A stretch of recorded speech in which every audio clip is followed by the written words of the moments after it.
Hello friends, मीनाज किचनमध्ये तुमचं खूप खूप स्वागत आहे. अधिक महिन्यानिमित्त आज आपण रव्याचे कॅरेमल धोंडे बनवणार आहोत. त्यासाठी 1 वाटी रवा घेतलेला आहे. त्यामध्ये 4-5 चमचे आपण दूध टाकून घेणार आहोत, जेवढा रवा भिजेल एवढं.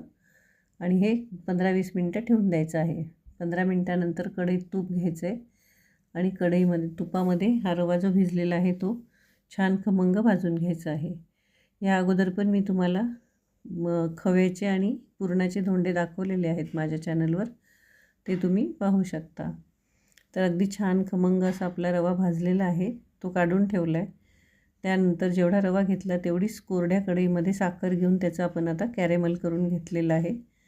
कॅरेमल झाल्यानंतर त्यामध्ये डबल पाणी टाकायचं आहे आणि रवा टाकून छानसा शिरा बनवून घेणार आहोत. अगदी झटपट आणि खूप टेस्टी असा शिरा होतो. हा शिरा म्हणून सुद्धा तुम्ही खाऊ शकता किंवा आता मी ह्याचे धोंडे बनवणार आहे.